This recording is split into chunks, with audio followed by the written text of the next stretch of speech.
Hi, and welcome back. This is part 1 of video 5 of the series from the book 5 Top Mistakes People Make When Buying a House. Research. Know before you go. We all have opinions or make judgments of suburbs or towns. Many of them are wrong unless we've lived there or spent a lot of time in them. Research needs to be based on fact. Some areas have stigmas attached to them. Some might have had a bad reputation that was correct once upon a time, but the area has since totally changed. Now only the wealthy can afford to buy there. People who turned their noses at bargains 20 years ago missed out on wealth they will now never experience. I used to live in a house with friends in Herne Bay in Auckland. We had the chance to buy it for a figure we could have afforded. We didn't. Just around the corner, a brother and sister I went to school with bought a 7-bedroom old Kauri villa. Their parents paid the deposit and their flatmates paid the mortgage. In the late 70s, they got it for around $60,000. The people who lived in the area were a mix of Polynesians, university students, and working class. Today, it's a top area, and the property would probably be valued at around $3.5 million. Yes, that's around 40 years, but tell me any other legal way you could turn $60,000 into $3.5 million. It's obvious in hindsight, isn't it? Property with a great harbour view, within 10 minutes of the CBD by bike or public transport, was always going to be worth a mint. Imagine the view on this picture, but from much higher up, with a walkway to the harbour side. Now that was a mixture of good luck, including having parents who could afford to help them, timing and a bit of business sense, including the willingness to live with other people to help them pay their mortgage, which at the time was about 18% per annum. They both studied to doctorate level and therefore had next to no money for the first 7 years. But they flattered with other students, who in fairness would rather their landlord was a friend. Now I'm not saying you need to rent out rooms to pay your mortgage, but it is a short to medium term option if you can find a way to get started. Most of us don't end up buying in the area we grew up in. We typically select the house based on 2 key factors other than how much we can afford. One is proximity to family and friends, and the other is how close it is to where we work. Price might mean that both are difficult or unlikely for your first house. Where we work changes during our life. Many millennials look for new jobs after 2 to 3 years to gain experience and life direction. Most of us don't do the type of work we thought we would when we left school or graduated from university. It may be that your type of work is mostly found in the part of the city you live in. For example, hospital workers, banking, finance and legal.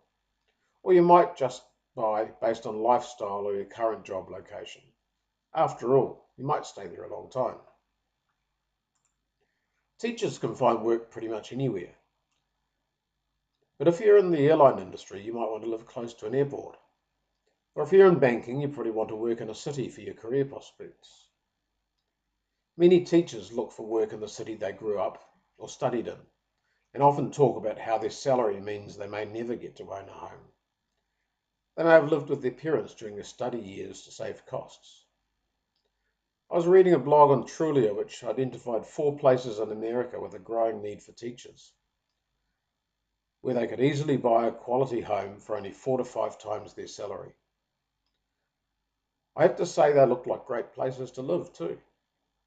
Those were Bakersfield in California, Dayton, Ohio, Syracuse, New York, where the median list price is only $157,000 and the median teacher income of $66,000.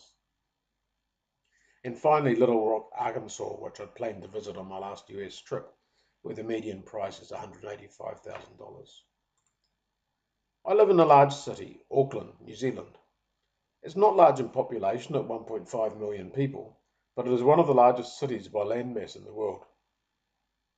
Many people only know 1 or 2 parts of the city, probably where they grew up and went to school, but know nothing or only have opinions about other parts of the city. This makes it quite difficult if they're considering buying a house in an area they're not familiar with. When it comes to the district you live in, people have emotional biases. You need to make sure you're dealing with facts, not other people's opinions. If you trust people's opinions 100%, add them into the mix, but they aren't going to be the ones paying for your mistakes. Then there is city dwelling and apartments versus properties with a nice lawn and a few trees, through to lifestyle blocks. Each has its own characteristics, pros and cons. But how would you truly know if you'd like to live there? One option is to rent in an area first to see if you like it, or if it is convenient in relation to other important things in your life. I was looking on New Zealand Real Estate Forum recently, and a Canadian family was trying to decide whether to live on Waiheke, a popular island that's part of Auckland, that you need to get to and from by ferry, or move to the town of Nelson at the top of the South Island, which has a great climate, but is more of a town that people retire to than somewhere to move to work and live. Obviously, there is work supporting the baby boomers and those who have grown up and stayed in the area. The couple tried both and decided on Nelson, a town I've lived in for a couple of years and love. They rented in each location before deciding, which was very wise. Wellington in New Zealand, shown in this picture, is a city built around a CBD, where many people enjoy the restaurants and bars after work before they go home. It has the attraction of good public transport, so they don't have to worry about driving when they're over the legal alcohol limit. It is home to New Zealand's government and therefore has a very large number of people employed in government departments. The vibe is very different to other cities. Some people love it, some hate it. Wellington's very different to Auckland or Sydney, which in my opinion are quite similar, being built around harbours and having many great beaches. On the other hand, their commute times can be very long, especially for first home buyers who often must buy at the distant fringes of the city. Commutes of 1 to 2 hours each way are not unusual. It's interesting these days when you ask people where they're from, because the answer is often, well, I'm originally from X, but now I live in Y. Try asking the question of a few people. Some people are glad they moved, and others find it emotionally easier to stay in a place they know, where it will be hard for them to ever own their own home, than to live somewhere cheaper. I had a relative who came to New Zealand from Holland after his watchmaking business became pretty much redundant due to everything becoming digital.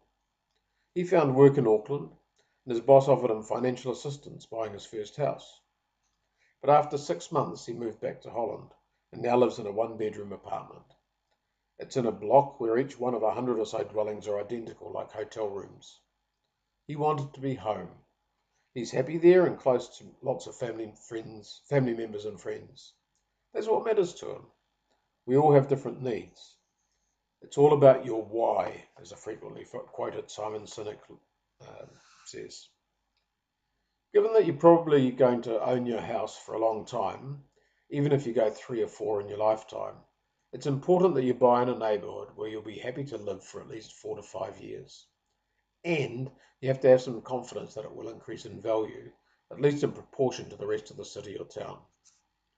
If you're going to another state, city, or country, I'd certainly recommend renting there first and finding out whether you fit. Because if you get it wrong, you might find that it's very hard to get your money back. Property tends to go in cycles, but if you can't ride out the cycle and sell at the right time, you could be financially stuck, and you might have to make some very difficult decisions. A real estate agent is likely to tell you that you buy and sell in the same market, but that's only true if you're buying and selling in the same city, or even in the same part of the city. Towns and cities have their own personalities. Syracuse, for example, is close to 26 colleges and universities, including Cornell, and one of my favourite New York State areas, Ithaca, where the Finger Lakes are a great spot for boating and the trees in fall are stunning. The median price for a house in Syracuse is $157,250. Multiply that by 3 or 4 times for Ithaca. Both have great outdoors and most of the amenities that people look for in a place to live. Every neighbourhood within a city or town has its own characteristics, and these can be quite unique and distinct. When we bought our latest house, we were looking for a property with 2 full-sized homes on it for our extended family. These are almost non-existent unless you buy 2 properties next to each other in a new subdivision. Most new subdivisions in Auckland tend to have very little land, We have dogs. They're typically very large houses with around 6 bedrooms, great for big families, but we're empty nesters now. We're within walking distance to a beach, and whilst we knew that there were a lot of South Africans in the neighbourhood, many who came here for a safer lifestyle, we had no idea of the cultural demographic. It turns out, when I looked on the New Zealand Census website, that the population was 99% of European descent, in other words, white. In hindsight, it makes sense. That's why the white South Africans live in the area. They have come from an environment where they felt very unsafe, whilst I come from a multicultural family and no race bias or concerns. We all want to live near people who are like us. One of those factors might be household income. If you drive a Bentley and you're in a low income area, that might not go down so well. This image is based on the population census. The shaded areas show mesh blocks, clumps of around 40 households, where houses are mostly both owner occupied and the families have a high family income. That's just a quick example of the many questions that you can see visual answers about on most population census sites around the world. I'll tell you a story that illustrates human nature. I used to sell point of sale scanning systems to supermarkets. These were expensive systems, and I once sold a very high-tech new point of sale system for around $250,000 to the owner-operator of a large store in a small town in New Zealand. One day when I went to visit him, because I was a frequent rental car loyalty program member, the branch manager at Avis gave me a flash sports car to drive for the day. I don't recall what it was, but it looked expensive and showy, and I was excited. I almost couldn't take it because I had a brand new computer and a huge box with me that wouldn't fit in the car. I unboxed it and threw the packaging away before they changed their minds and gave it to another customer. I had to promise to get it back to them the following morning, which didn't happen as I ended up stuck there for a few days due to technical problems with the system. Avis were not impressed. That day, my customer invited me to lunch at home with himself and his wife. So I arrived in my flash rental car, which I parked on his driveway.